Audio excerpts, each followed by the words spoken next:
Yo, what is going on, everyone? How are we doing today? Let's get it out of the way.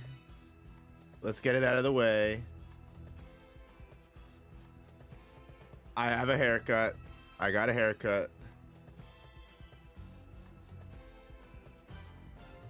We are 5 minutes in, already putting people in timeout. Joseph Jeffs, appreciate you. You're being crazy. But what's going on, everybody? What's up, Shadow Plays? What's up, Joseph Jeffs? What's up, Gaming Bros? What's up, Lebo Star? Thank you very much, #1 fan, for the compliments. Yes, my hair is no longer wide, it's no longer large and in charge, but that's okay. We're here now, and we've got a stream that everyone's been waiting for today. We are finally going to do and return to the Tournament of Power series. And I hope you guys are all excited for that. I know I'm excited for it. Last time we did Cartoon Network versus the wonderful Nickelodeon Espada, and I have to tell you that it did not go well. So it's been a while since we last did that, and I'm looking to do Nick Jr. versus PBS as well next time. Thought this was a dog walk, and then I saw Fur with the Omnitrix, and I can't look away. Yeah, honestly, there are some crazy contenders in the Disney side. I am the one who knocks. It is indeed time to cook. Now, there are some mismatches here between these two characters. I'll be completely honest with you. Boomerang does have a lot of sauce on their side. I won't lie to you. Like, a lot of sauce.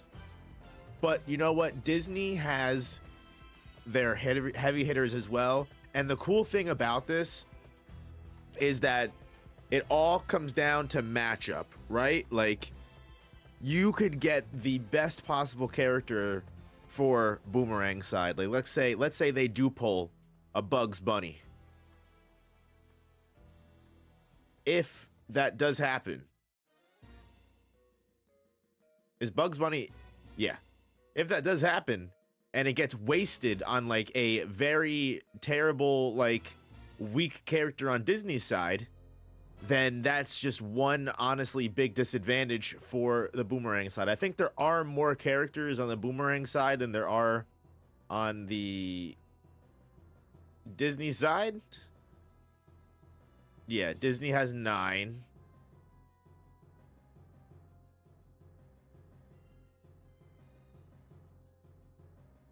Boomerang has 12. So what I'm going to go ahead and do is I'm actually going to split some of these up.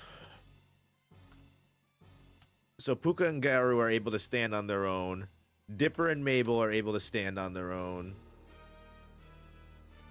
And you know what? We'll split Star and Marco up. So we've got 12 against 12 now. Now, I have all of my notes here on all of the characters for as far as most power scaling goes. You know, that's my Disney. That is my Boomerang CP9. 9 pages of notes on Boomerang CP9. 7 pages of notes on Disney. And that is from when I made the video. If you have not seen the videos that stemmed all of this and started all of this outrage and craziness of the cartoon scaling, please go check them out. They are some of the most fun I've ever had making videos. And I'm honestly sad the series is over now. I've been thinking about doing the Toon Forest Organization 13, but we'll think about it. Are we counting Pokemon for Team Boomerang or what? I don't believe so. Pokemon did not make the cut for any of the teams.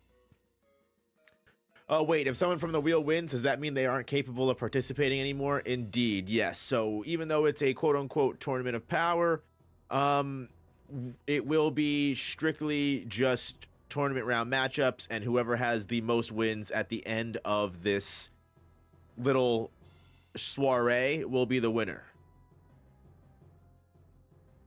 Are you hyped about Hokori being back? You didn't talk about him in the chapter review. I am hyped about Hokori being back, but he didn't really do much. You know what I mean? He just came back for the very end of the chapter, so I didn't really have much to say about him. But I'm excited to see what he does in the next couple of chapters. I remember Pokemon on Nickelodeon. The Pokemon was on so many different channels. Honestly, you wouldn't be wrong to believe that. Star Butterfly thinking she's gonna hit with a universe busting wand until Popeye gets the spinach. Yo, honestly, unironically, Popeye is OP. We'll give it another 5 or so minutes. We'll wait for everyone to pop in. If you haven't already, make sure you hit that like button. It helps the stream way more than you know.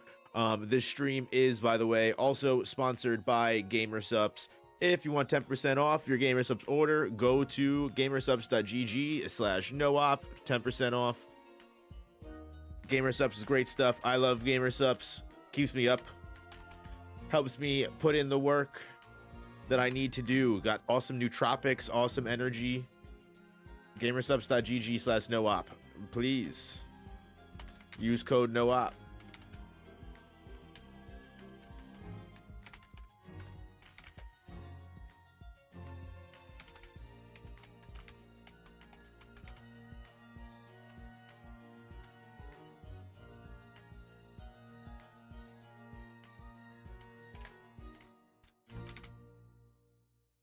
Hold on.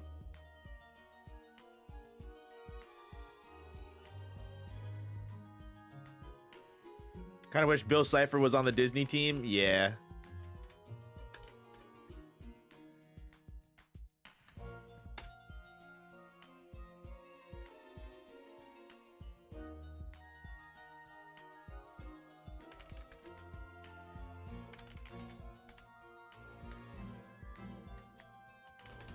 Bill Cipher would make things insanely OP.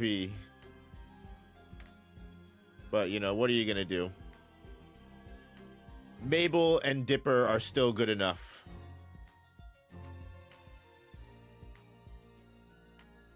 Here's an actual link.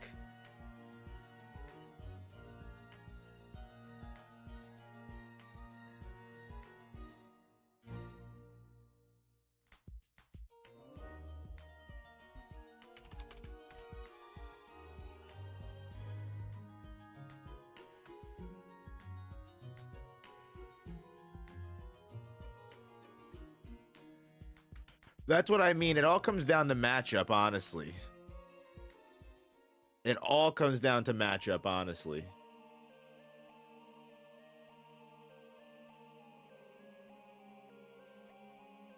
My favorite villain organization, I'd have to say Espada. Definitely the Espada over Akatsuki, personally. That's just a me thing.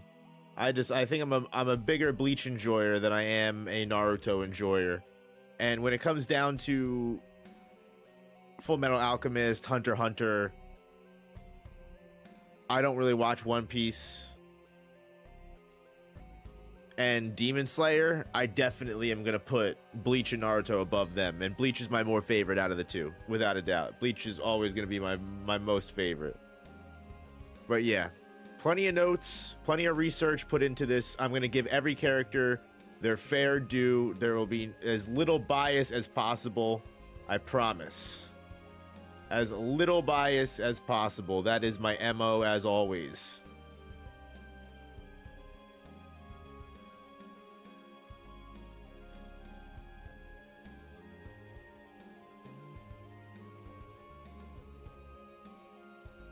Anyway.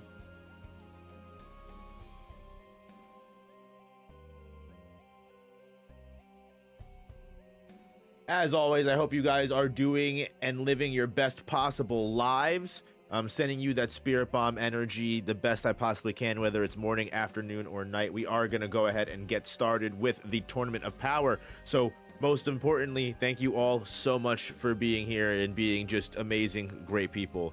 And let's get into this first round. Again, this will be all holds, no holds barred. All of these characters will be fighting at the, their peak capacity, the best possible things that they can do. Again, I have my research here beside me to make sure I can list the best possible feats, but there may be things that I either leave out because I don't deem them important. they don't matter in the matchup that are getting made, or I don't want to spend 3 hours on every single character. So keep that in mind. If there are things that I get wrong or things that I don't bring up, definitely feel free to correct me in the comments. I'm more than happy to accept that, or in the chat. That's what I got all of you beautiful people down here in the chat for me. So that being said, let's just get into it, guys. Let's roll this very first matchup and see what the heck we can get. I'm very interested to see, because everyone, you know what, everyone's gunning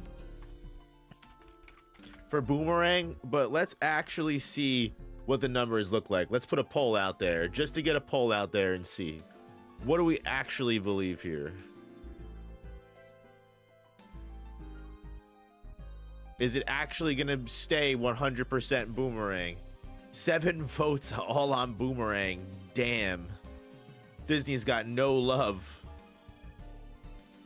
Okay. Now we're making moves on Disney's side. Listen, I think we're downplaying the potential of Disney just getting very lucky with their matchups. But I do see what you're saying. There are some pretty insane hitters on the Boomerang side. I want Boomerang to win, but Disney's OP because they're evil. That's one way to look at it for sure.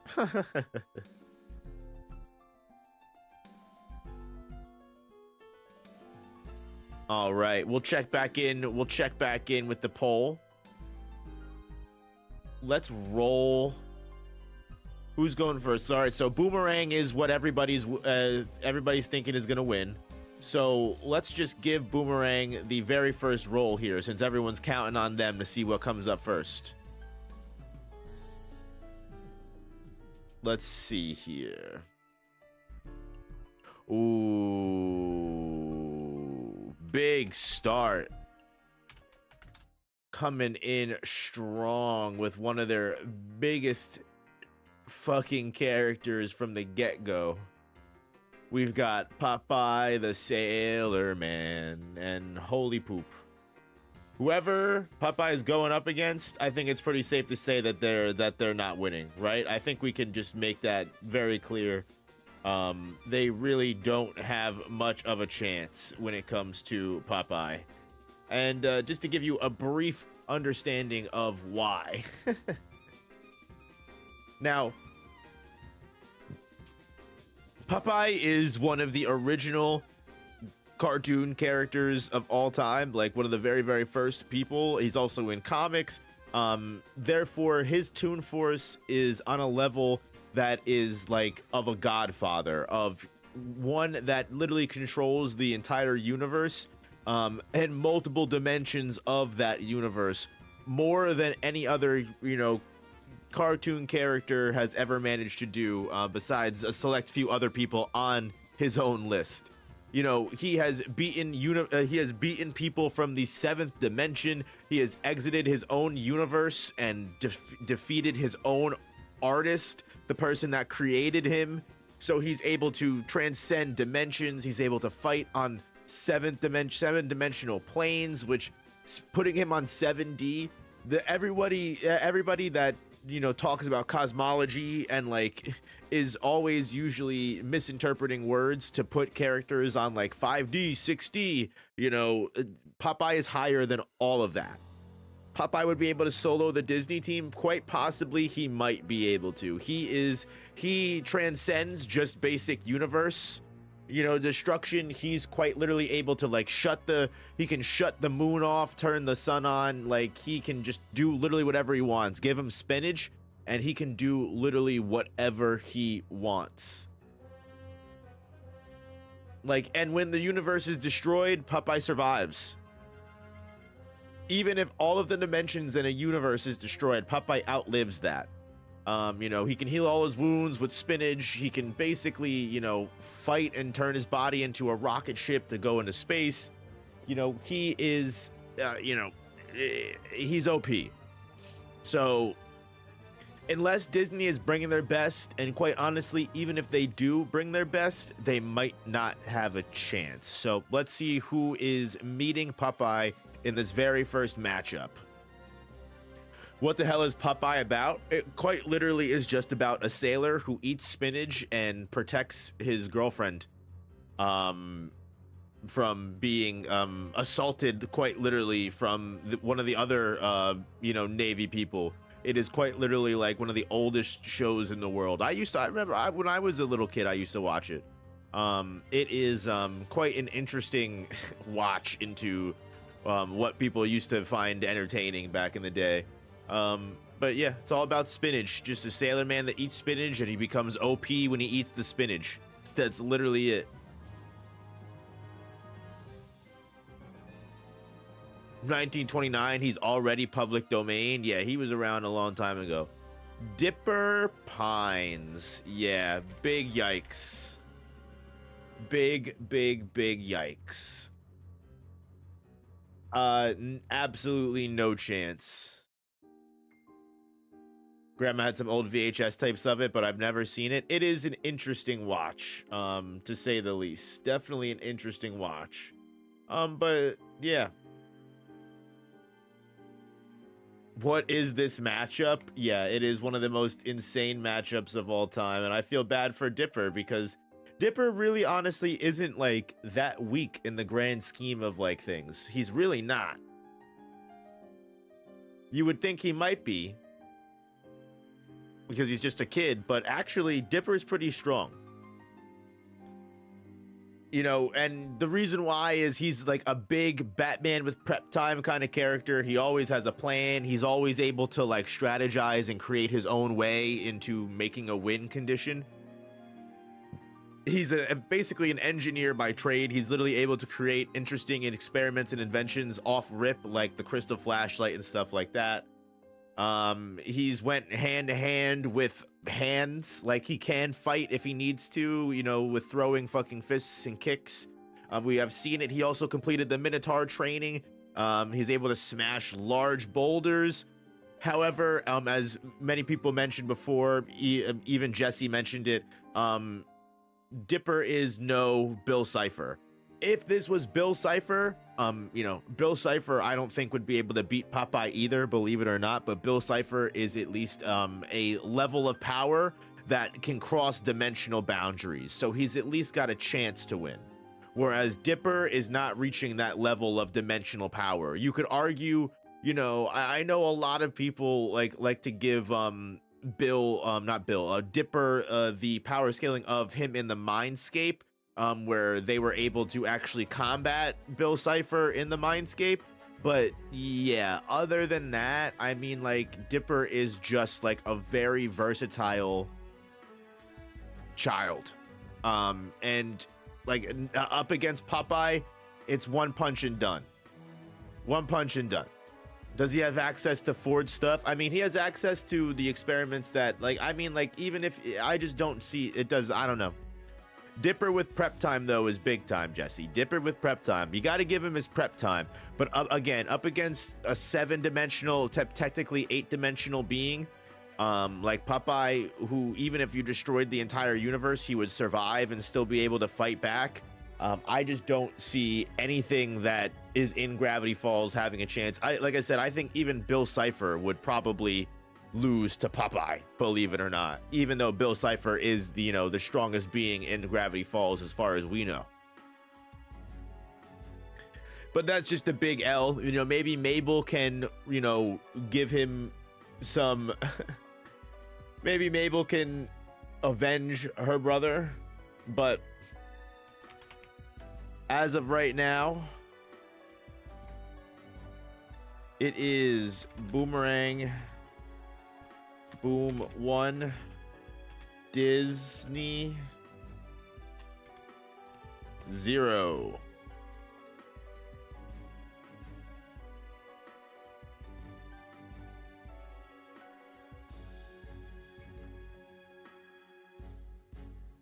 All right. Eating some Doritos right now? Damn. That's pretty fire. Popeye would turn Bill into Doritos. Relevant.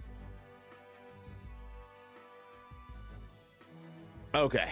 So, damn, that was unfortunately very quick. Stream is lagging. Is it lagging for anybody else? I got full bars on my end. I'm not sure. Okay. However, as I mentioned before, this could be a blessing and a curse for Boomerang because, yes, they got an easy W up against Dipper. However,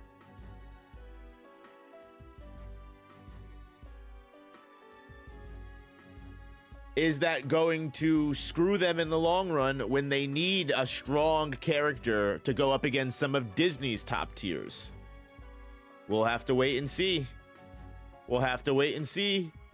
Popeye vs. Goku, unironically, Popeye solos. It's like the older the cartoon we cover, the closer we get to the primordial gods of the universe. It's so true. It really is. I mean, it's funny enough because you can look at even like manga and anime. Like obviously Dragon Ball Z wasn't one of the first, you know, manga of all time, and there are other manga like JoJo's, Fist of the North Star, Rurouni Kenshin, stuff like that that isn't like, you know, insane planet busting stuff. But even like if you look at like anime and stuff today, like Dragon Ball Z destroying planets, down to Naruto where like you might be able to destroy a planet, down to like, you know, it is really funny to me. Bro, Goku solos any verse, not up against Popeye, unfortunately. He's met his match there. Let's see what we've got. The winner rolls first. We've got Judy Jetson coming in for Boomerang. Now, I know what you're thinking. What is Judy Jetson from the Jetsons going to do in an all-out Tournament of Power anime shonen battle? I will tell you, because Judy Jetson is someone that you would think has no feats whatsoever and is a waste of a roster. And let me tell you, that's gonna play for most of the Boomerang crew, because despite being mostly just a normal teenage girl, she gets all of her insane feats from the Rockin' with Judy Jetson movie. I highly recommend that you check it out. Doesn't even have a versus battle wiki page. Oh yeah, so you can imagine the research for this was very fun. Yeah, honestly, Boomerang was one of the most Boomerang and PBS, this most recent video, were some of the most difficult characters to scale, because a lot of the research I had to do from the ground up. Now obviously I say it all the time, you have to take versus battle with a grain of salt. You can never just quote versus battle directly. You always have to do your own research behind it to support it and make sure it all makes sense. That being said, having a lot of the characters' feats and things that they can do all in one place makes that research process a heck of a lot easier. When you don't have that, I have to do things like go through the entire Wikipedia for a character, go through the entire Wikipedia for a cartoon, and check and see, you know, if there are any relevant episodes that I should watch and go through. And then I have to watch and go through those episodes to see and check if those feats are viable. So yeah, Judy Jetson, you know, the Rockin' with Judy Jetson movie, you know, never thought I would have to, you know, go back to that. But in Rockin' with Judy Jetson, she is quite literally able to play a song that rocks the galaxy. And it's not in like a figurative term, like quite literally, it is a galaxy level sound wave that overpowers the mental frequency that was about to take over an entire galaxy. There is a group of villains that are trying to use music to hypnotize the entire galaxy. And through music and Judy Jetson's own music, she is able to create a song that is able to overpower the mental frequencies of the mental frequencies that go through an entire galaxy. So she is quite literally, in the terms of musical power, insanely strong. And also just some of the Jetson inventions that come through, like that you can also have, like there is a machine called the Thinko that gave the dad superpowers. They have the replayola that allows someone to like go back in time, erase moments in history, and then change the future. They had a pair of glasses from Planet Bevdayo that gave her the mom clairvoyance and gave her the ability to predict the future.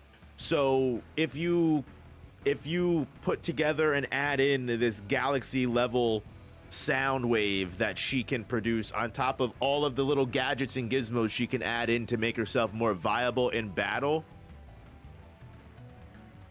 it's crazy to me. You know, the dad also had an indestructible jacket, and she was able to work 24 hours to buy her own car. So she is, you know, has insane stamina, insane power level, and a bunch of different small little gadgets, like literally that allow her to go back in time and change things. So, can I spin the wheel? Well, yeah, I mean, it's definitely time to see who Disney is meeting Judy Jetson with.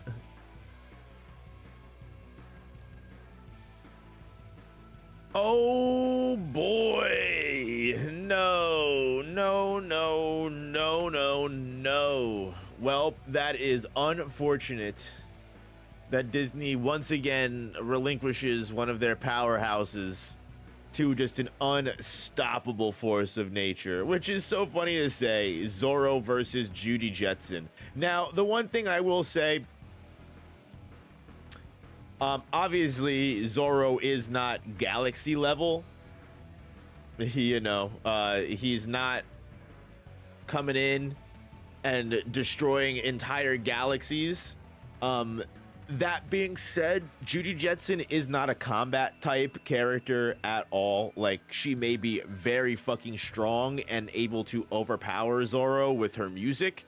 However, it's pretty obvious that Zorro is the more experienced fighter. Fucking 3-sword demon over here thrown around. What is Zorro? Has One Piece reached star level yet at like their maximum like potential? Like where would Zorro sit? Like probably around like star level, right? Moon level. Okay, yeah, no, okay, not star level, moon level. Fair enough. That's pretty OP. That's pretty OP. I remember this, you know, Judy Jetson is, you know, musically galaxy level. You know, she's able to produce a sound wave that crosses the entire galaxy and overpowers any other frequency. However, again, it's not like she's destroying entire galaxies, so keep that in mind.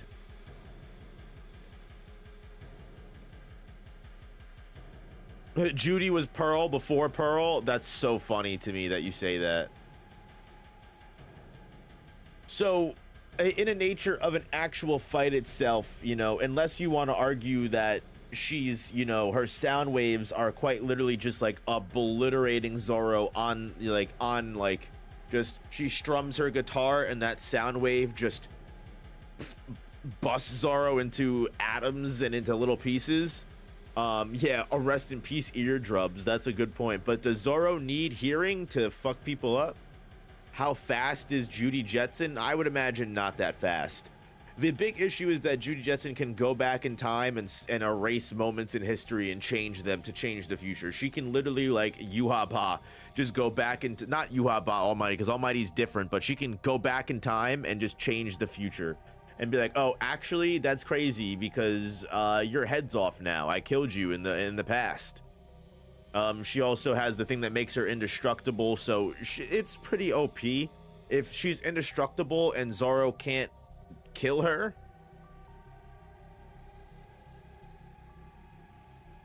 maybe this song just blows his brain up.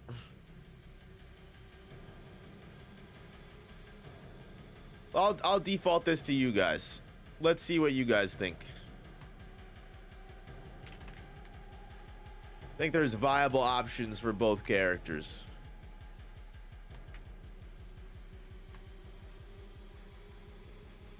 What if he calls up Luffy? I'll throw it to democracy.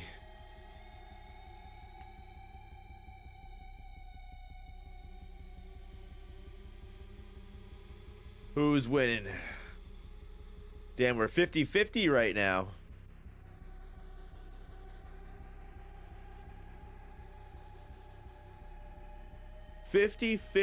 Oh, Zoro's coming in. Oh, it's back to normal. In Gear 5, Luffy can do whatever he wants. Yeah, I've heard Luffy gets insane abilities when he goes into Gear 5. Like I said, I'm not a One Piece fan. I haven't read anything in One Piece, so I don't know too much about it. But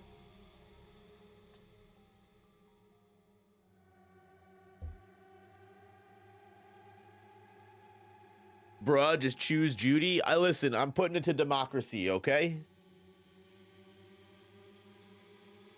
I'm letting the world decide.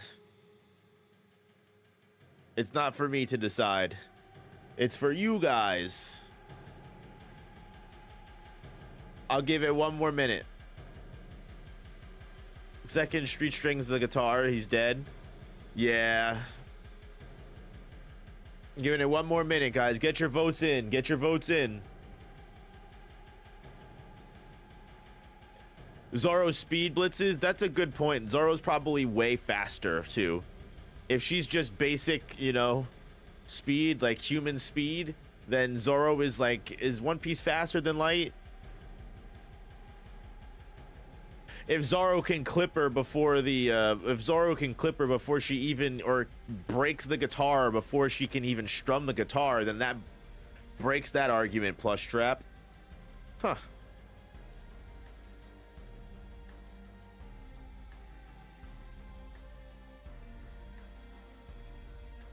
All right. Well, democracy has proven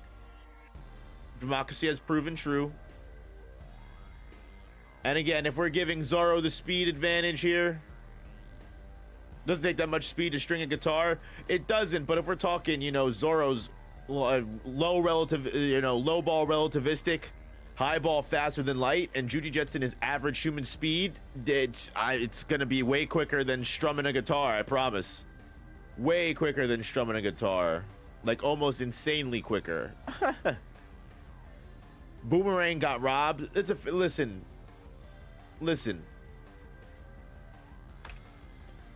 Right now, Disney needs all they can get. If they can get this W, let's give it to them, okay? If they can get that W, let's give it to them. Let's not be too upset.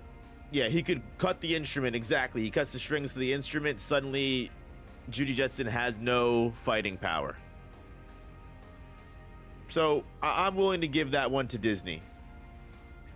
That was actually really close. They almost lost that one. I just have bias towards Hanna-Barbera. Fair enough. I can't disagree. Pinky and the Brain. Now, I will say this is definitely one of Boomerang's weaker characters. This is definitely one of Boomerang's weaker characters, for sure. At best, you could argue that they're about planetary level, if that, just based off of some small things that they've done in their series. They've also been able to, like, take over planets, which is kind of crazy when you think about it. Like politically and other ways, like they really are. They were a fun research to do, but so they're just genetically altered mice that are evil masterminds that can invent experiments that can threaten the whole world itself. So yeah, near planetary level, you know, if you want to highball them. They've also like fooled and manipulated the entire world, and also politically almost controlled the world and took advantage of all the different world leaders and presidents that were involved. And they've also done like dumb little experiments, like making entire duplicate planets that fool people into believing that they're real. Like I think it was like out of like paper mache. And they also have altered the gravity of the entire world to only affect certain things. Small different things like that. They also, yeah, they had the planet literally become sentient and help them. They are insanely smart. and able to use their intelligence. And also, Pinky has like psychic powers that he hides from everybody that nobody knows about. So yeah, Pinky and the Brain around planet level, not really combat oriented characters.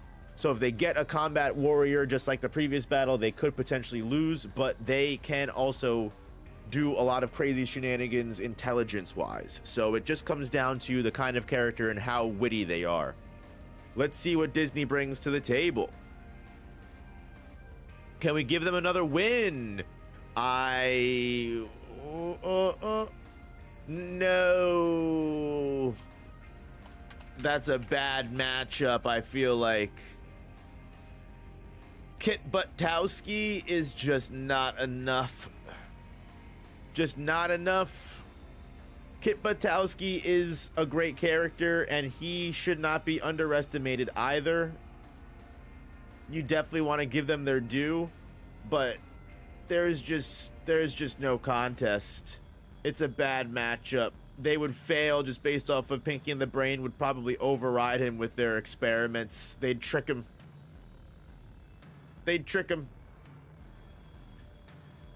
Because Kit Butowski, you know, he's a big menace. He's not afraid of anything. He's performed complex stunts with eyes blindfolded. So, like, if they put a bunch of obstacles in his way and they put... yeah, he's not winning against Mob Psycho Pinky. So true.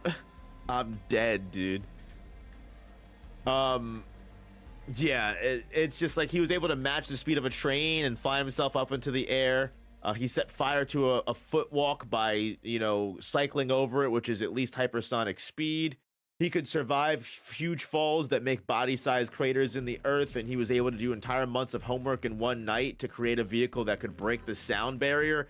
So, like, Kit Butowski is very smart. He's, you know, he's a pretty decent, you know, creator.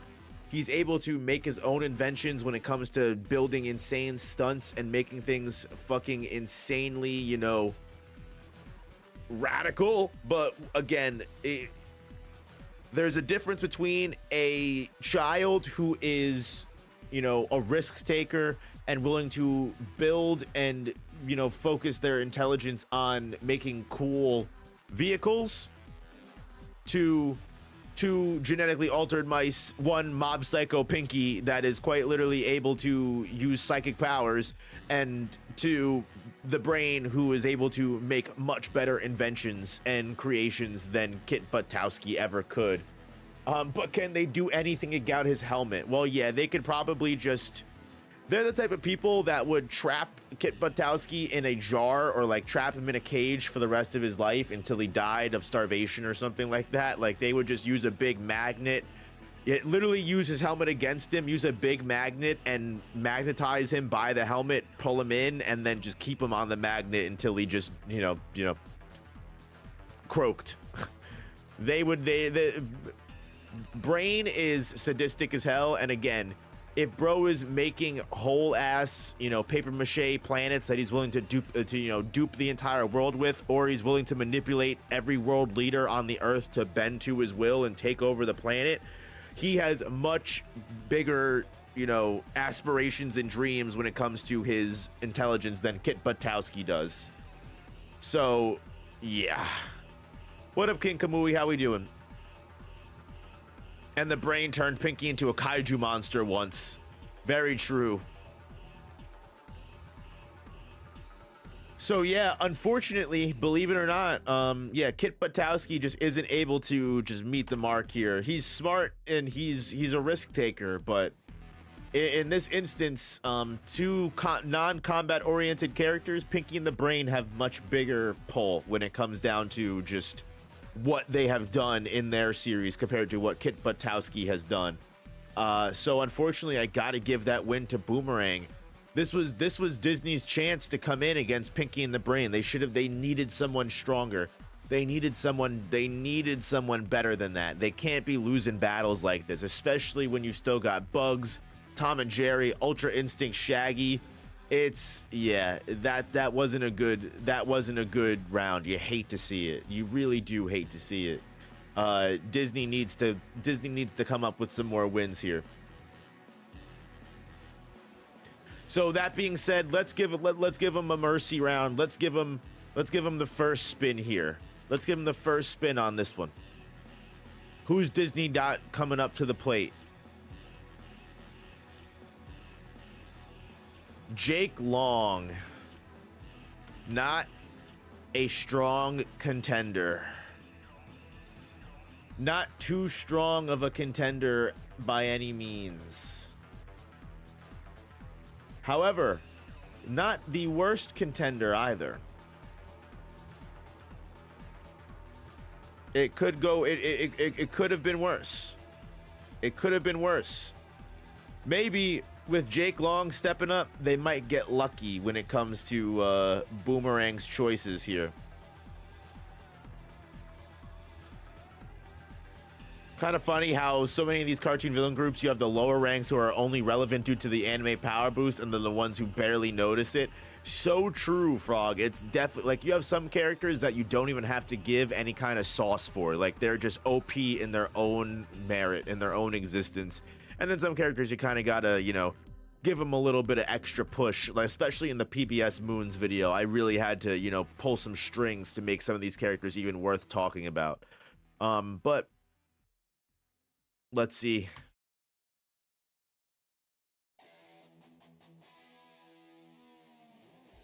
Oh, maybe.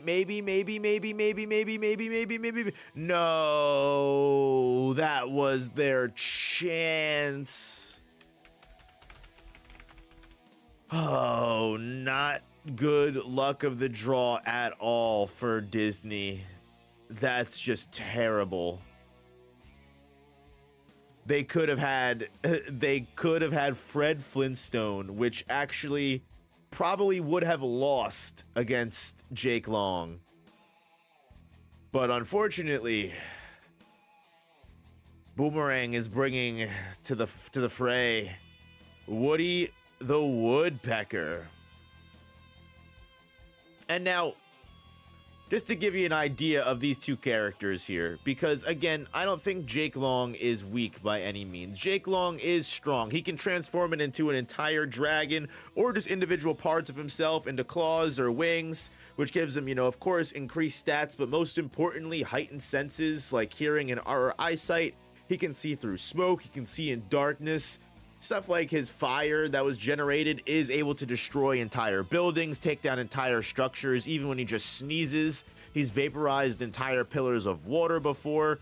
And what's funny of all, his dragon breath was so foul, it was able to shave through lockers and knock people unconscious. Obviously, he's got great combat experience, and he's fought against really, really powerful enemies, right? Like, he's immune to fire due to his dragon heritage. He's as fast as a lightning bolt by the end of the series. And, you know, he was able to fight the Dark Dragon, who was a big threat to Jake's community and city. But unfortunately, when it comes to Woody the fucking Woodpecker, of all people, Woody the Woodpecker is similar to Popeye, one of the original godfathers of things like Toon Force, Hammer Space, all these weird things that were capable of old school cartoons and Broadway shows and stuff like that. He predates all essences of Toon Force and everything, and just has multiple existences in multiple different universes. He's always stronger, faster, and more durable than whatever enemies he faces in his cartoon. And this, to give you an idea of the kind of existential anomaly that Woody the Woodpecker is, I'm sorry, that's a hard word to say. Existential anomaly that Woody the Woodpecker is.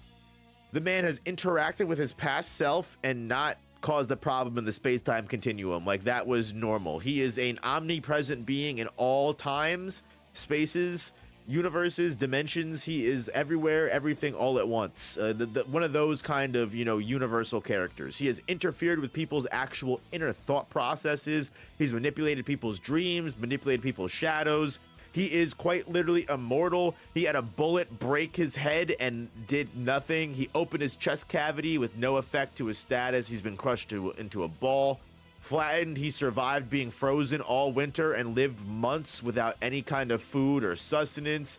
We don't need an explanation to know who wins. Listen, the explanation is for the people that don't know, okay? Definitely keep in mind that people might not realize who Woody the Woodpecker is. So yeah, basically Woody the Woodpecker is an eldritch primordial god. Like, he's aware of his own animator. He's reached into other dimensions to affect the consequences of not just his own universe, but other people's universes and dimensions. He's even gotten a hold of his animator's own pen and was able to basically become an actual god in his series and in his own universe. You know, omniscience, precognition. He's always 3 steps ahead of every person that he fights or goes up against. He can just train and become extremely fit in no time at all. Just dumb cartoon stuff. Like, he can transform into a rocket, merge with other animals. He's breathed fire. Must I go on? You know, he is just, imagine a multiversal, impossible to destroy, defeat, or even understand god. Like, imagine Cthulhu is the worst possible Lovecraftian deity you can think of, and Woody is as strong, if not stronger than. Literally just reality-breaking levels of power. Reality level breakings of power. So when I tell you again, Jake Long, who at the best is able to like reach town city level, if you want to, you know, highball him completely, probably not even that high, probably large building to city block, if that. They are not, Jake isn't standing a chance against the just the outer god, 9-dimensional, 10-dimensional, if that even exists, Woody the Woodpecker. And it's sad because he was so close to getting he was so close. He was so close to getting Fred Flintstone. And Jake probably would have won that. So close to getting Fred Flintstone.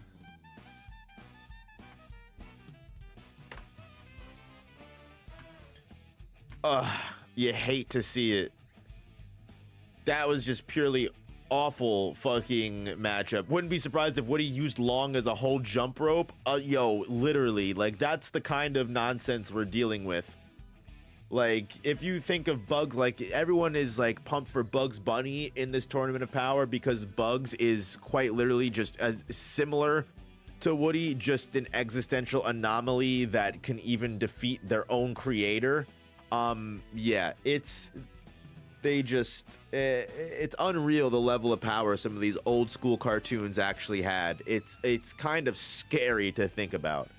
Is Woody stronger than SpongeBob or Uncle Grandpa? Yes, Woody is indeed stronger than SpongeBob. Uncle Grandpa, I don't know. Uncle Grandpa is also pretty insanely strong. However, I would probably put my money on Woody the Woodpecker just because, again, he's so old. His Toon Force predates Uncle Grandpa's Toon Force. So I would expect, since they have similar kind of Toon Force abilities, I would probably put my money on Woody.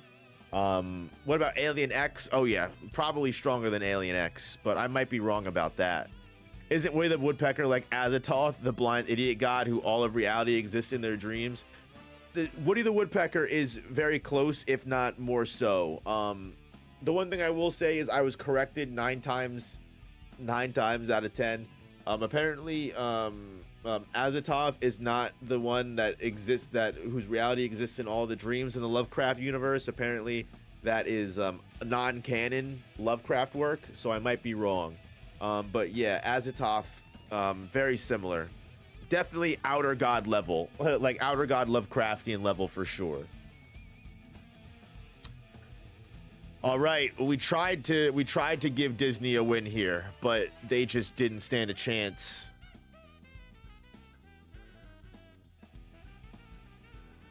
What do you think is the strongest group we have right now? Honestly, it might be Boomerang. It might be Boomerang just based off of this. And we've got Tom and Jerry up next, who, without getting into it, Tom and Jerry are pretty much just as OP as Woody the Woodpecker. Again, just some of the original just godfathers of everything that Toon Force is. Like, able to just just survive the universal explosions, able to do quite literally anything in their power. Tom and Jerry have literally destroyed the the planet, probably even the universe itself on screen before. They have transcended dimensions and just fully controlled those dimensions and done anything they possibly could. I mean, it's, yeah, like I said, if you thought Woody the Woodpecker was OP, give Tom and Jerry the exact same kind of stats as you would give Woody the Woodpecker. But just double it up, because now you've got both Tom and Jerry working together. Yeah, you know, they're able to bring pictures to life out of thin air. They can summon weapons just by thinking about it. They can interact with the fourth wall. They're all extremely capable. They're insane, you know, masters of traps, engineers of experiments and skills with some of the hijinks they get into. They're martial artists. They all have episodes of getting supremely buff and beating each other up. They've all been vaporized to ashes. They're all immortal creatures. Like, it's wow. Like, it is insane the kind of level of Toon Force that Tom and Jerry, Woody the Woodpecker, characters like this are capable of. If Tom and Jerry would be fighting each other and KO their opponent on accident. Literally, Prodigy. Literally.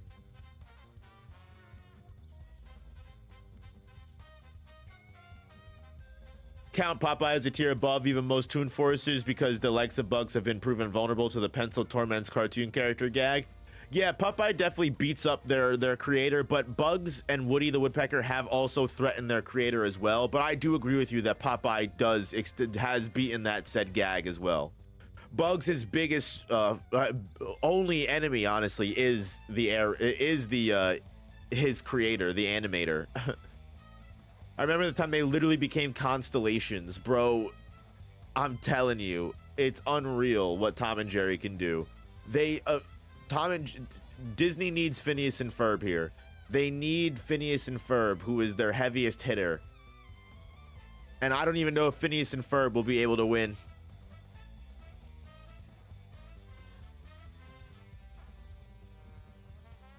We've got Garu from Puka and Garu, and it's not going to be enough. It is not going to be enough, unfortunately. Now, Puka is a different story entirely. Puka is pretty OP, and Puka is able to, you know, do some pretty insanely Toon Force-y stuff. However, Garu is the more practical of the two characters. He relies mostly on his ninja powers, and now don't get me wrong, Garu is pretty OP, you know, Garu with his lightning ability, Garu with his ninja attacks, or no, it's his rival that has the lightning ability. He's just able to match his rival with the lightning powers. But Garu can make clones of himself. No, Garu can generate large amounts of lightning. I'm sorry, I'm right. Yeah, he can make clones of himself. He can transcend himself to the astral plane and turn people to stone. He's at least lightning speed because he can dodge lightning. So, like, Garu is a purely full-on combatant. However, Tom and Jerry, as explained before, are able to, you know, have fought each other for every episode of their entire series. Combat is nothing they are, you know, foreign to. They are some of the strongest cartoon characters of all time when it comes to sword fighting, any kind of weaponry, any kind of magicianry, you know, sorcery, hand-to-hand combat. It is crazy to me how OP Tom and Jerry are. And yeah, Garu is strong. I mean, he's capable of having the power of 1,000 storms that can blow away entire towns and villages. Not comparing to Tom and Jerry, who are essentially immortal and can do anything they want to. It's just sad. They don't stand a chance. Garu doesn't stand a chance.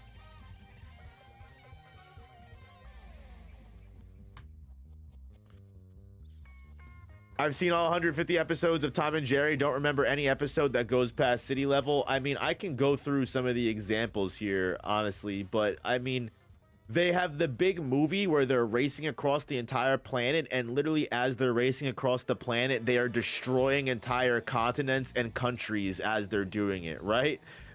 So they've literally converted themselves into cyberspace, into alternate dimensions. With the magic ring, Jerry has stopped all of time, shape-shifted, manipulated his size, created objects, or even all of life itself. When they were in their muscular forms, they were the strongest beings in the entire universe, which is confirmed in the show. Yeah, I mean, people overestimate Tom and Jerry for sure. But yeah, no, they are definitely.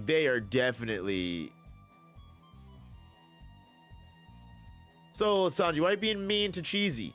Why are you being mean to Cheesy? Be nice. He's just trying to be funny. They're just trying to be funny. Everyone be nice.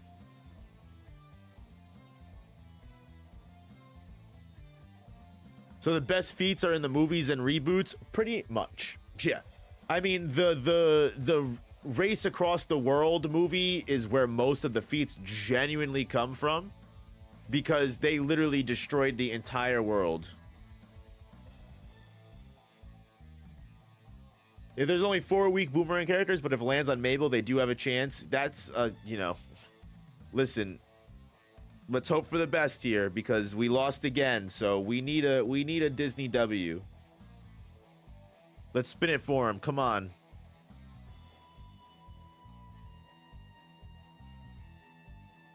All right. This could be a blessing or a curse. We've got pretty much the strongest characters on Disney's side here. Phineas and Ferb. They are the best possible chance at Disney getting a victory here. So what we need to hope for is that Disney does not get one of their heavy hitters as well. We need to hope that that Boomerang gets one of their weaker units here, because if we roll a big bad, it's pretty much all over. We might as well call it quits here, because we're coming up, what, 12 rounds, and we've almost got 6 wins for Disney, going on 7. If they get 7 wins, there's no way Disney can even come back. There's no way they even stand a chance.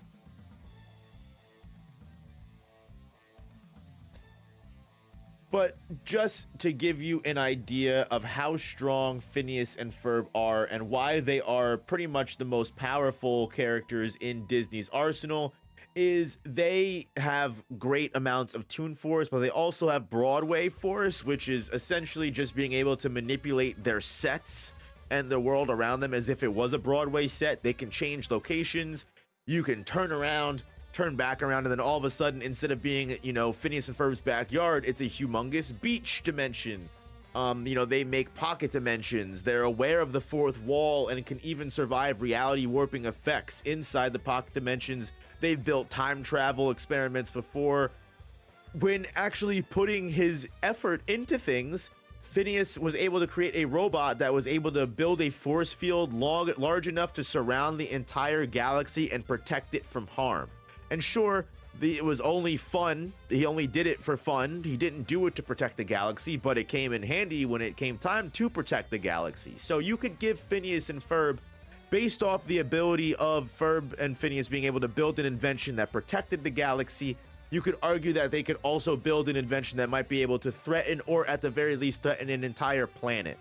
Yeah, they break out into song and blow up the universe. I mean, they've done some crazy things. Like I said, they've created portals to other planets, parallel dimensions. Now, the thing is, Phineas and Ferb are usually pacifists, and I don't think I've ever seen them completely, you know, transcend dimensions or transcend universes. So I don't know if I would give them multiversal, but at the very least, you could argue they are galaxy level to potentially higher than that. And again, it's one of Disney's best options, and not just because of that, but specifically because of the what is it called, the Phineas and Ferb effect. So they have something called the Phineas and Ferb effect that manipulates all probability into going their way and always having everything work out for them. So even if they do go up against someone that's stronger than them, as long as they're not fighting like bugs or a reality warper, they have a pretty good chance of just having supernatural luck win them the battle. Because of the Phineas and Ferb effect, they quite literally will always manipulate probability to go in their favor, even if, so like in a sense of like, think of like Wonder of You, like if they fought someone like Zoro's gonna go to slash Phineas and Ferb, and like Zoro's gonna miss, his sword is gonna like bounce off of something and he stabs himself and hurts himself or something like that. Like they just, even without Phineas and Ferb trying to win, they can win a battle. So again, unless they have someone that will be able to warp reality and defy that natural probability changing, again, someone has to be multiversal most likely to defeat Phineas and Ferb here. Not just based off of their attack power, but based off of their, you know, hacks.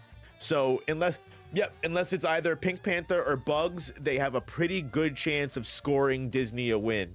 So fucking fingers crossed, guys. They've got pretty good odds here.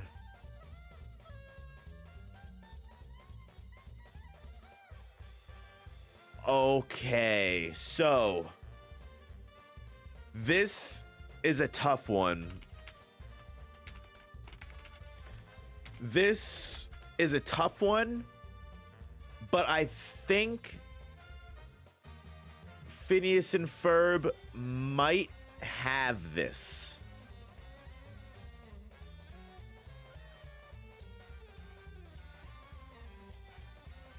And I guess it comes down to, what do you think takes precedence?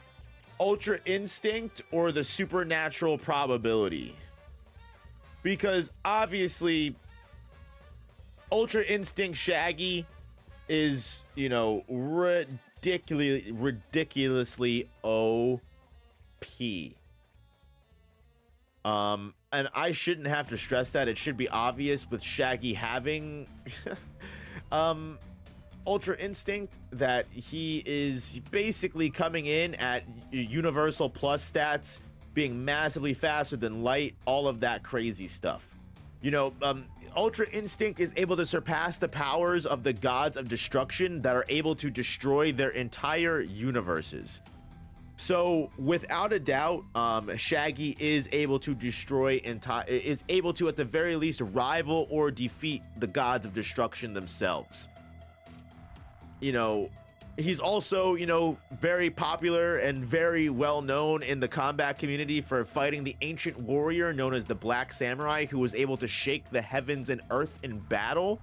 So that's OP. They also have a good amount of Toon Force as well. They're not reality warping like some other characters, but they do have Toon Force in a sense that, you know, they've lost all their flesh and bones and still, you know, been able to repair their bodies. They can start building barricades with no pull wood, nails, and hammers out of thin air. They can think about food and then eat that food that they think about. They've also survived insane, you know, destruction feats before. So if we are to give Ultra Instinct Shaggy universal feats going up against Phineas and Ferb, that even though their highest feat possible is protecting the galaxy from being destroyed with their inventions, they do have some great Toon Force, probably very similar levels of Toon Force, I would say, to Shaggy. So I guess again, it all comes down to, what do you think takes precedence, the Ultra Instinct or the probability? Let's see, let's put it to a poll. I agree, this is going to be a contentious one, so we got to put it to a poll.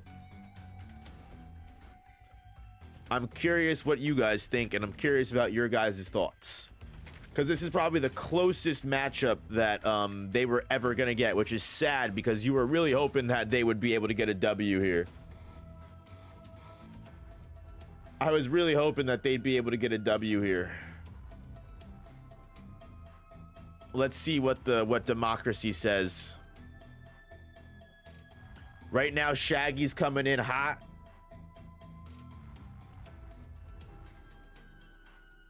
Let's see what the people be saying. Physical wise, Shaggy might win, but just don't give him a Scooby snack. Oh no, the Scooby snack buff. I forgot the Scooby snack buff. Damn. The Scooby snack buff is OP. Just give, yeah, I can't see Phineas and Ferb winning. Maybe if they had prep time to build enough stuff. That's a good point. Prep time does help 100%. Oof. Phineas and Ferb is not looking hot. 20% Phineas and Ferb, 80% Shaggy. Oh no, guys, get your votes in. Get your votes in. Get your votes in now. 1 minute left on the polls. 1 minute left on the polls. Get your votes in. But it's not, it's looking like it's gonna be a blowout. It's looking like it's gonna be a big blowout. Even if Disney loses, Bob Iger will just buy Boomerang, and now they're Disney too. Damn, if you can't beat them, join them. Buy him and merge him. 30 seconds left in the poll. Get your votes in. It's looking like I don't think they have a chance. I don't think Phineas and Ferb have a chance. I don't think even if everyone else in the chat was able to vote, I don't think they would come in. I don't think they'd come in strong enough. It's looking like a blowout. Disney, this was your one chance, and you blew it. This was your one chance to win, and you blew it. Canonically, the only other individual that can match Shaggy is Scooby, and Scooby has done some equally insane stuff. Yeah, Scooby is pretty OP. Welp, the polls are closed. And looks like Shaggy is gonna pull the W, which is just, damn, man. You hate to see it.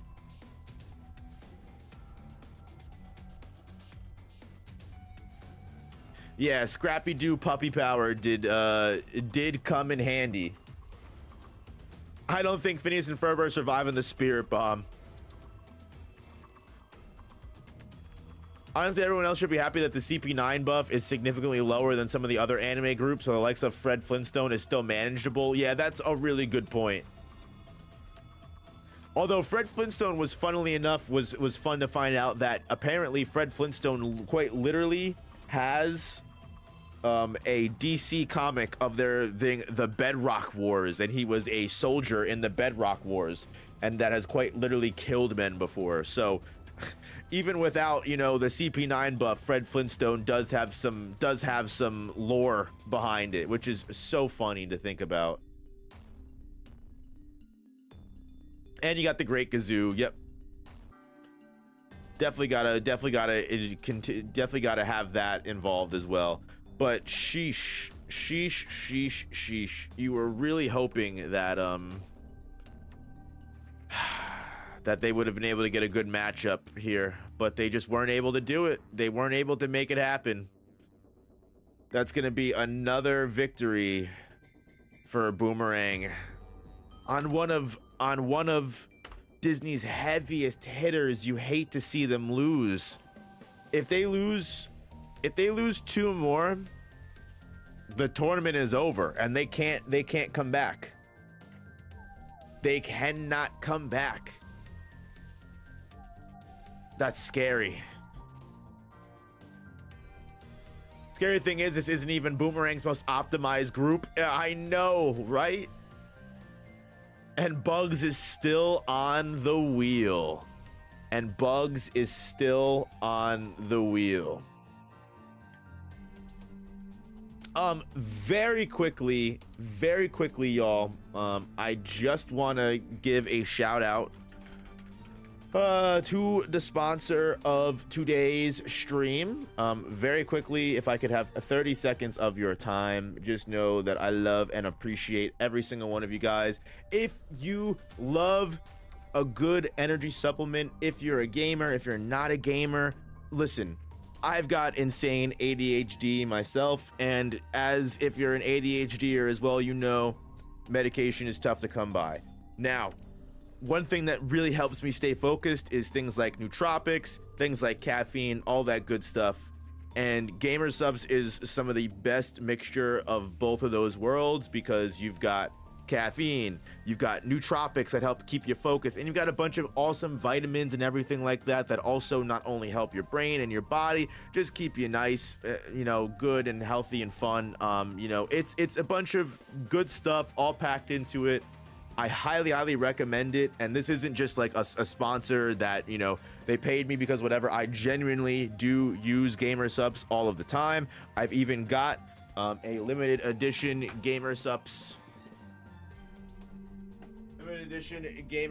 cup. I've got the limited edition lean cup before it was discontinued. They don't even, they make this flavor, but they don't make it with this kind of packaging anymore.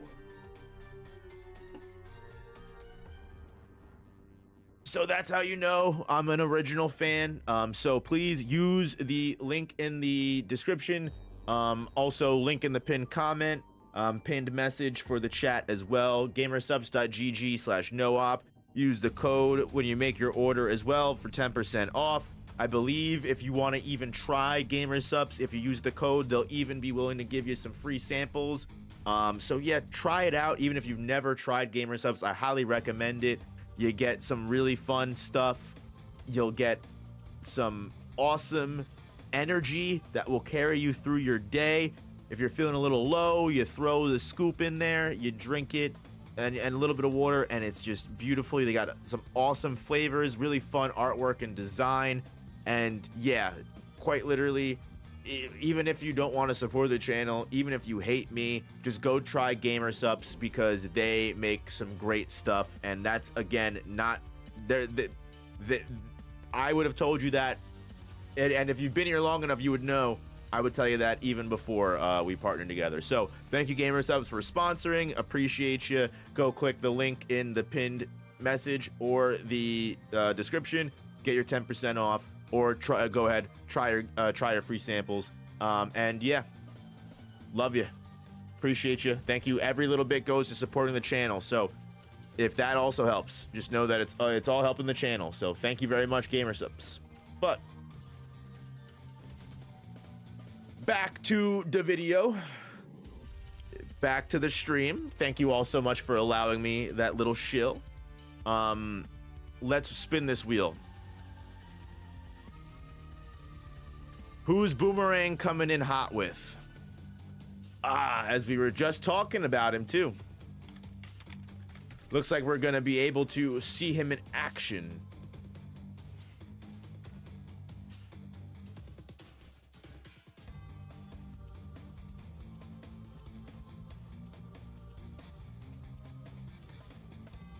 Yep, speak of the devil indeed. We gonna learn about the Bedrock Wars today.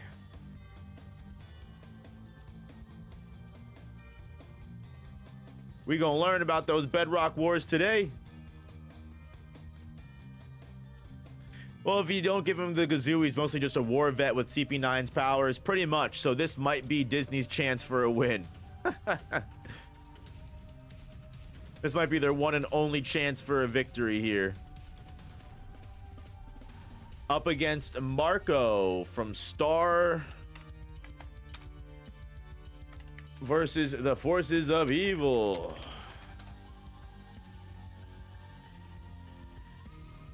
Marco is pretty strong, all things considered. Now, obviously, you know, keep in mind, you know, Marco is nowhere near the same level of power as someone like Star. Star is the, you know, the star of the show. If you're not familiar with Star versus the Forces of Evil, it is a little bit more of a newer Disney show, but it's actually, from the research I did of it and what I watched of it, it seems actually like a really cool and fun show. That being said, just to give you an idea of these characters, obviously Fred Flintstone, you know, is mostly just a regular war veteran. He was in something called which is a DC Comics. Go check it out if you haven't heard of it. He was a veteran of the Bedrock Wars, supposedly killing people in the Bedrock Wars. He has even hypnotized his friend Barney into thinking he was a dog before.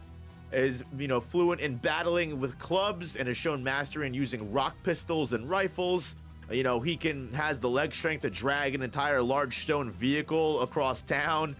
He survived the raw strength of dinosaurs before, and he's broken massive boulders and also had massive boulders shattered over his head and survived. So Fred Flintstone is pretty strong, all things considered. And also, when you add in the benefits of being in the CP9, which honestly most other characters have not even needed up until this point, which basically gives you the ability to master Rokushiki, which is quite literally gives you the strength of 100 men. So they're pretty fucking strong, all things considered. But up going against Marco, while again Star is the much bigger factor in battle when it comes to that, Marco is very OP. I mean, with Marco, Star was able to merge the universes of Earth and Muni together. And most importantly, you have to realize that even though Star is at the very least universal strength due to being able to again merge the two universes together, Marco is comparable to Star when it comes to combat power. The two have trained multiple times together, and there even are scenes where Star is not holding back when casting spells and fighting against Marco, and Marco is fast enough to keep up with all of her spells, keep up with her combat, deflect and dodge all of her attacks. He's fought off multiple knights with his arms tied at his sides. He can back Star up in most fights. He's fought multiple thousands of armies on his own, thousands of clones, and even in an alternate timeline, he fought clones for 16 years and became fucking Chad Marco. And again, yeah, so Marco is very powerful, and I think Marco does have the benefits of, you know, being able to fight a sorceress like Star, and also going up against, you know, armies of clones, armies of robots, and being able to back Star up in most of the combat situations that she gets into. Again, by nature of being able to dodge Star's spells and be able to fight Star, he's already competing with way more than Fred Flintstone ever has in his life. Again, even giving him all of the veteranship of the Bedrock Wars. At best, he is as strong as a regular, Navy SEAL Army veteran. Also, given the Rokushiki, he's got the power of 100 men. But again, if Marco is fighting Star, someone that was able to rival and potentially wipe off a galaxy with her wand, I gotta give the W to Marco here. I actually think he's got the better chance of winning.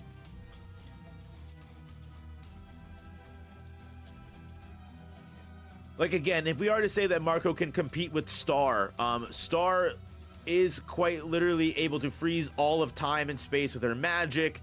She can fight enemies that are capable of destroying the world and the universe. She is able to, use the all-seeing eye to check other universes, portals, other dimensions. And again, the forbidden spells of her wand are quite literally able to destroy entire planets and even annihilate the universe in one single spell.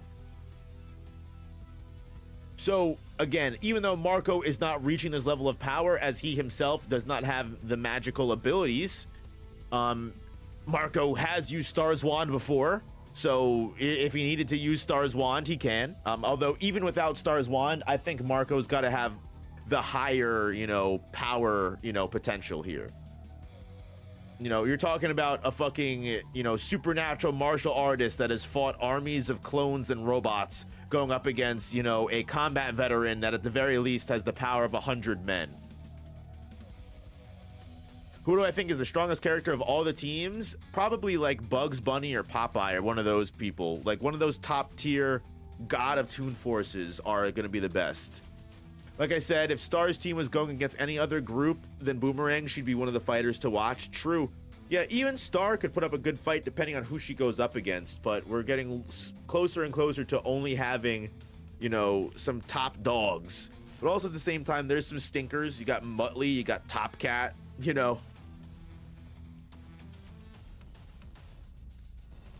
But at the very least, Disney isn't sitting alone with only one W here. Marco is able to get them the win against Fred Flintstone, which is probably one of, if not the weakest character that Boomerang has to offer, maybe besides Smurfette and Muttley, or Top Cat.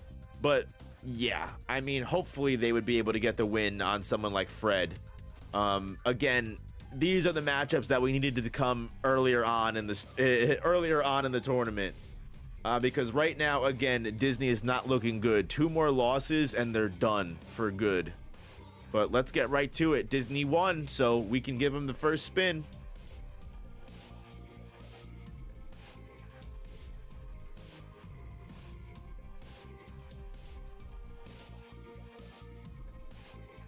Could you imagine if it was Courage the Cowardly Dog instead of Muttley? Yeah, Courage is OP as well. I've looked into Courage because I want to do a video on Courage soon. All right, and we get Star. Marco and Star right after the other. To be honest, I was expecting Flintstone to be like hyperversal. No, Fred Flintstone is actually pretty based in, the Flintstones are pretty based in reality, believe it or not. It's one of the older cartoons that is surprisingly based in reality.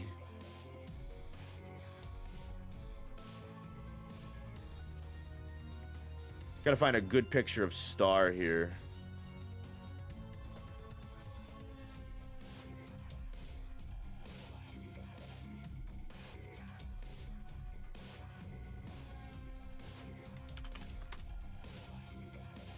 There we go. So, getting Star actually does give Disney a really good chance at victory because, as I mentioned before, Star is close to universal in power. Some of her most powerful skills are tied behind spells that she hasn't learned yet. However, it is important to remember that the way that magic works in Star versus the forces of evil is all of the spells of you know, certain variety are all held within the wand. So even though Star is not aware of the full destructive potential of the wand, she can release it at any time, whether it be accidentally or if she needs to in moments of dire critical stress. There have been plenty of moments where Star has been able to quite literally show feats of planetary to universal destruction, and also has again fought multiple entities in her own universe, in her own series, that threaten the universe around her. There is a spell known as the Spell with No Name that is quite literally a Hakai that goes through anything and erases things from existence. And again, she in her own series with the combined power of Marco was able to merge 2 universes together and do it in a way that harmed no inhabitants of either realm.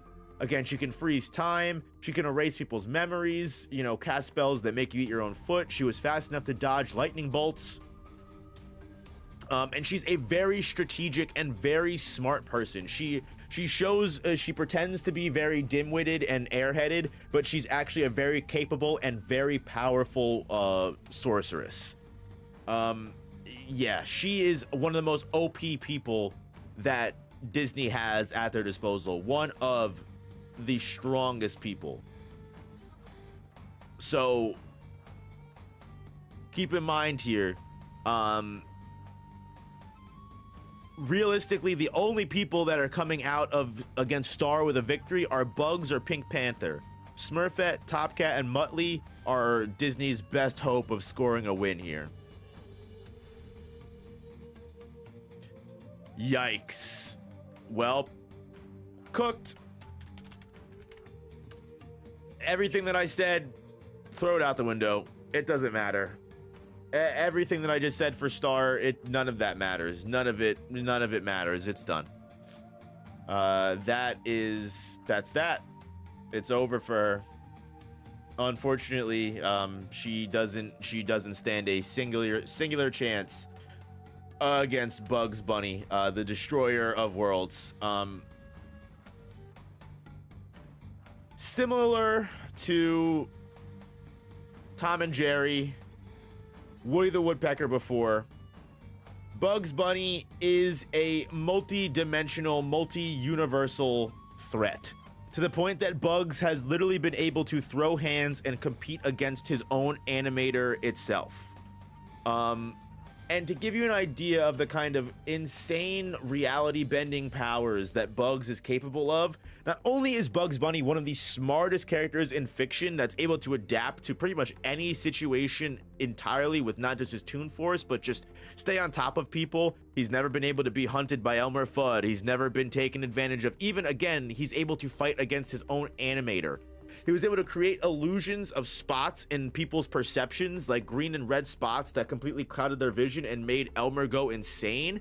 And then when the viewer themselves were watching the TV show, Bugs was able to break the fourth wall and then make those green and red dots appear in the viewer's vision itself. So not only is Bugs Bunny able to break the fourth wall and ascend into the actual reality in a separate universe and dimension entirely, he's able to exert his control over reality in that higher dimensional plane.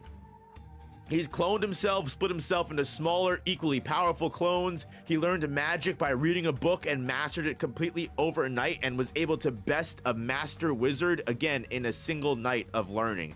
You know, turned sand into quicksand. He sealed Yosemite Sam in an unbreakable bubble of bubblegum. He is again a transcended universal destruction. He has been able to contend with higher beings of his own. He's apparently superior to someone called Plucky Duck, who I watched the clip. He held the fabric of the universe together itself and then opened the path towards a new universe when the previous one destroyed itself. So we have universal destruction, universal creation feats, able to create any weapon, object, idea, or even concept that he thinks of to his head. It's just, again, Star at best was able to merge two realms together. Bugs Bunny would be able to wrap those two realms up in a carrot and eat the carrot. So, unfortunately, yeah, probably the strongest Toon Force user in the entire multiverse. Yeah, it's that is a win for Boomerang, unfortunately. It's not looking good. It is not looking good at all. Yeah, the only counters to Bugs are his own team, pretty much. No one on Disney was probably able to beat Bugs. Their best hope was that Bugs never got picked in the tournament, and unfortunately, he did. If Boomerang wins one more time, it's over. It's game over.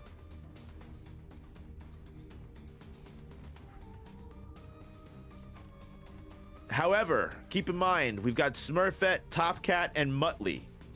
However, I quite literally don't think they can win at all, because I don't think there's anyone on this list that can beat Pink Panther.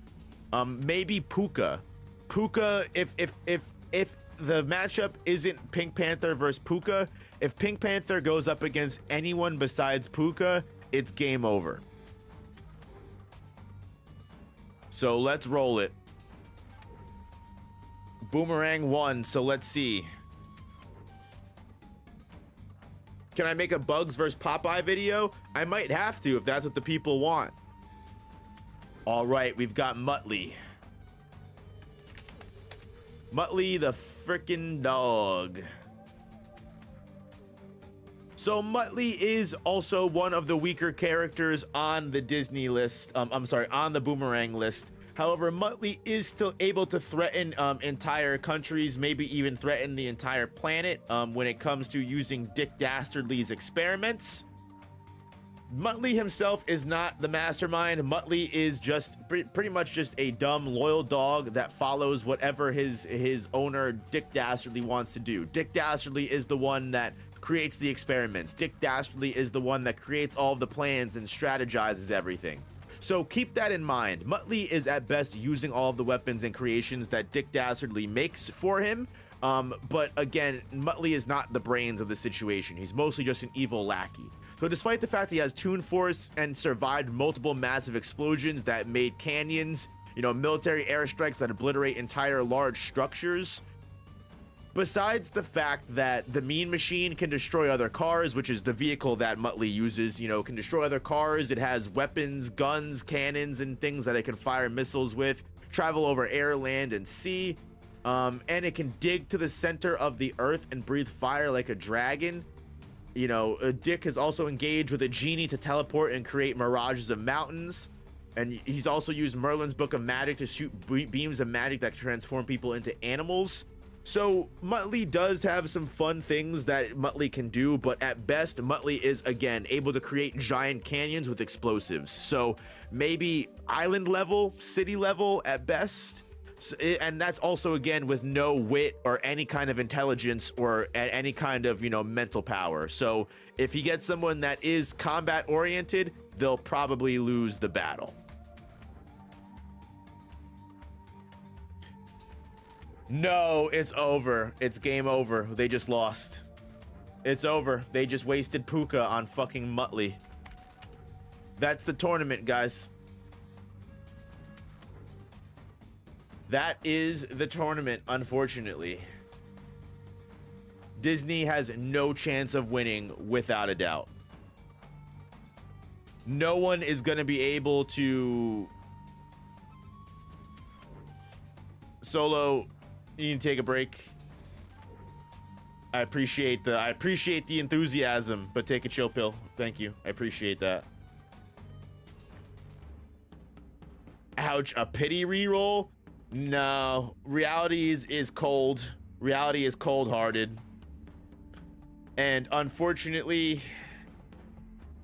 this is the way that things go. Now, again, Muttley, as I just described previously, you know, capable, but not that great. Now, Puka, unlike Garu, is a very insanely powerful Toon Force user. Puka has quite literally turned her and Garu into star constellations, destroyed those star constellations. She has made the entire planet shake with earthquakes that she creates from her own footsteps. She's pretty much invulnerable to all damage. Garu has killed her, turned her to stone, turned her into a skeleton, turned her into pure noodles. She is, you know, she is just OP. So even if you were to give her bare minimum star level by being able to conjure star constellations, turn people into star constellations, and again, manipulate lightning and manipulate threads of the world itself, and just, you know, turn herself into a ghost, she is, you know, a reality bender that, even though she's not universal like some of the other Toon Force users, her Toon Force is going to override Muttley's, which at best lets him survive giant explosions.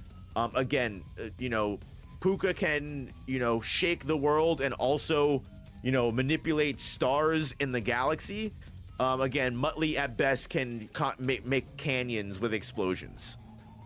So, yeah, unfortunately, Muttley is going to lose that battle, which does bring Disney to a resounding 3 wins. However, it does spell disaster for Disney, because if they wanted to even tie the tournament up, they would need to win 3 times in a row. And even if they can get someone that beats Smurfette, even if they can get someone that beats Top Cat, Pink Panther is going to roll over any character Disney Phantom Troop has left. And Pink Panther will be the last and final win that they need.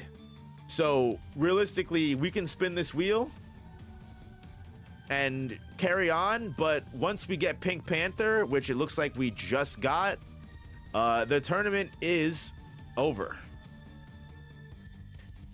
And it looks like it's Pink Panther versus Mabel Pines as the final round of the Tournament of Power.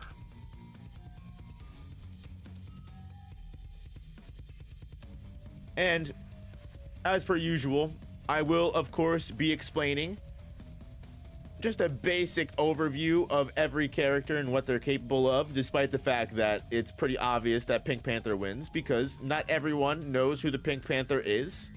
So I want to make sure that everyone understands why Mabel Pines from Gravity Falls, despite being a pretty capable character in her own right, pretty much just as capable as Dipper Pines that we talked about before, just in different ways. You know, she has her own kind of magic that she's able to use through her own kind of magical items that she has. I believe, right, Mabel has the telekinetic weapon that lets her use she has an amulet that allows telekinesis and fire manipulation. So yes, she should have all the same powers that when Gideon used it. She has access to the love and anti-love potions, and also she is just as smart as Dipper, just in different ways. She's able to solve a mystery that no cop was able to in over 100 years, and also create a perfect wax figure of Stanley despite having no previous experience with art whatsoever. So she's very adaptable, very, you know, utility oriented. She could make her own home explosives and pyrotechnics, like, all, you know, reasonable. You know, she is, you know, again, just as capable as Dipper when it comes to, you know, making the most of any kind of situation she can. Gotta give it to her. She's even fought hand to hand with Dipper before, when Dipper was being possessed by Bill Cipher. So again, we know that when it comes to combat, she was actually even able to best Dipper, although again, Dipper was, you know, awake for multiple days on end and being possessed. However, Pink Panther, similar to Woody the Woodpecker, Bugs Bunny, Tom and Jerry before, he is a primordial Toon Force godfather. And although he is not on the same level as a character like Bugs Bunny or like Popeye, Pink Panther is an eldritch deity in a sense of he has survived through all time and existence, at least in the known universe. He was alive in the prehistoric era, also alive in the distant future without any signs of aging. He was able to survive being hit with a disintegration gun and regenerated after being turned to ash. He survived being next to the sun. He was able to manipulate his body, grow extra limbs, change his size and shape, and he seems almost omniscient, similar to Woody the Woodpecker, where Woody the Woodpecker is just able to always know his opponent's next move and be one step ahead of them. Pink Panther is the same way. He somehow always knows what his opponent is going to do before they even do it. And whether that is just supernatural luck, like we gave to Phineas and Ferb, where they just have pure probability manipulation that makes everything go the perfect possible way for them, or he quite literally is able to warp reality in and of itself. His genius intelligence just makes him just, again, borderline omniscient. He's one of the world's greatest minds and is able to outthink and outplay everyone, even change reality itself, such as like moving an, like, let's say this arrow says the box sends things this way. Well, if the Pink Panther moves the arrow to the other way, then that box will quite literally change its concept to start pushing stuff the other way. It's like insane.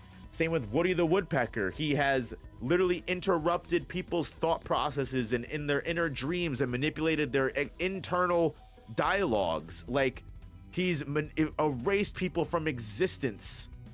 And that's just a bare minimum. He's got the vitamin pink buff that when drinking it, he gains insane stat boosts. He has, you know, he has a magic cape that has an entire dimension within it. He has quite literally taken the universe, folded it into like a piece of paper, and then swallowed the universe. And, you know, he's light speed. It's just, I could go on for hours. The Pink Panther defies all reality itself, and Mabel Pines just stands no chance. I'm sorry to say, but that is that.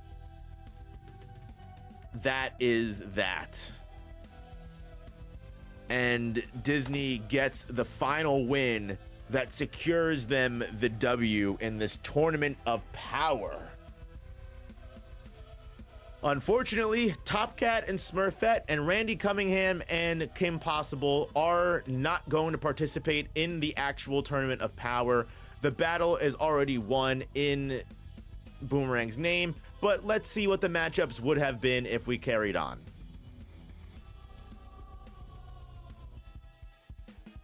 So it would have been Smurfette versus Kim Possible. Now, Smurfette is probably one of the weaker characters in Boomerang, so Disney probably would have won that. At best, she's good at kung fu, and she does have a little bit of magic power, you know, that she can throw some freeze balls out there, and again, she's pretty smart. She's pretty adept at alchemy and stuff like that. But when it comes to combat, she's one of the weaker links. Kim Possible is obviously a secret hero vigilante. She knows 16 different styles of kung fu. She's fought multiple martial artists. She's went up against Shigo multiple times, who is a very strong martial artist herself, and also has the ability to just vaporize and destroy things. And somehow Kim Possible comes out of this every single time with a victory. You know, she also has, you know, the special final suit that she wears in one of the final movies that buffs her stats, gives her some extra supernatural abilities. She can create large quakes and, you know, buff her hits with blue energy. She can become invisible. She's got rocket boots. She's also got all her little gadgets and gizmos. Kim Possible definitely wins that matchup against Smurfette. And then you've got Top Cat versus Randy Cunningham. And Top Cat, as has been mentioned plenty of times by Cheesy, is the smooth talker of the group.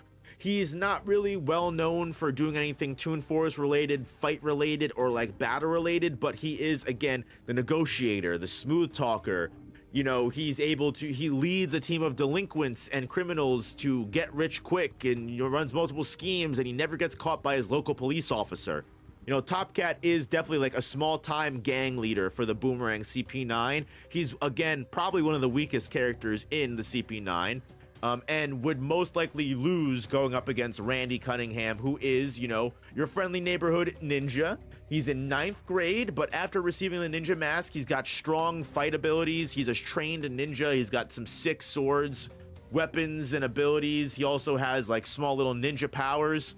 You know, he can use fire abilities, ice abilities, and also he has fought people like Lucha O Thunder Punch or Catfish Bure that have generated citywide storms and meteorites. Randy Cunningham, despite being 14 years old, is a strong, capable ninja with ninja magic, so obviously he's going to be able to beat Top Cat, who is just a smooth-talking ringleader of delinquents. So, believe it or not, if the Tournament of Power was to continue, I know I kind of did, you know, spark notes those last couple of fights there, but if the Tournament of Power did continue to their final round, Disney would actually be able to score another 2 wins and make everything 7-5, you know, which in the reality isn't that bad if you really think about it, right? It could be worse. Obviously, the real score is closer to this, simply because there's no way that Disney would have been able to win the moment that Boomerang got those 7 wins. At best, they were only able to tie the moment Boomerang got 6 wins. But yeah, I mean, Boomerang CP9 is probably one of, if not the strongest villain group out of the series. Next week, I will do Nick Jr. versus PBS Moons, which will probably be a much closer fight, like a much closer fight.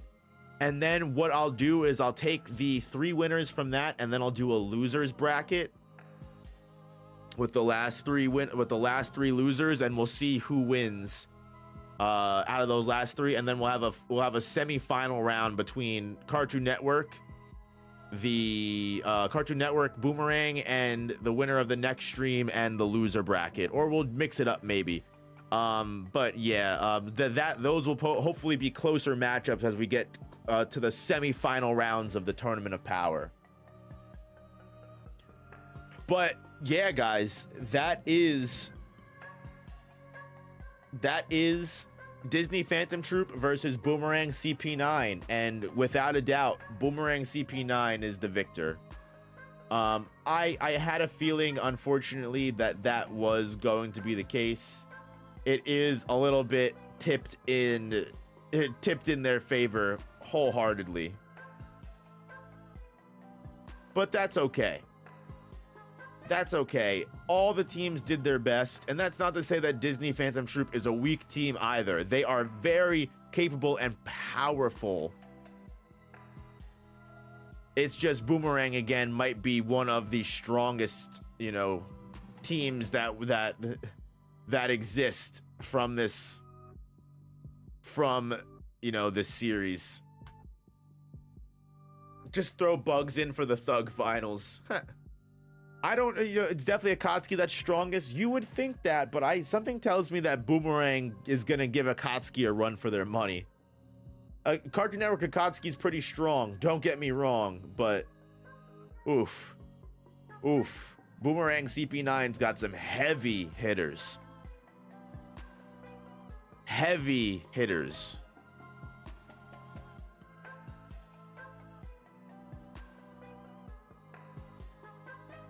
Popeye, Woody, Tom and Jerry, Shaggy, and Bugs. Yeah. Honestly, doing like a Boomerang CP9 tournament and seeing who's the strongest member of this small group would probably be an insanely OP battle to the death, honestly. Would you consider doing a recast video on the teams? Yeah, I think I'm going to. I did draft my own Cartoon Network Akatsuki, and that was a lot of fun. So I'll start from the beginning. I'll probably do like a draft of Nick Espada, just because I'm most familiar with like Cartoon Network and Nickelodeon. But I'll definitely take a look at doing a Disney, Boomerang and other Nick Jr. other series drafts to make our own recasting team. I think that'd be fun.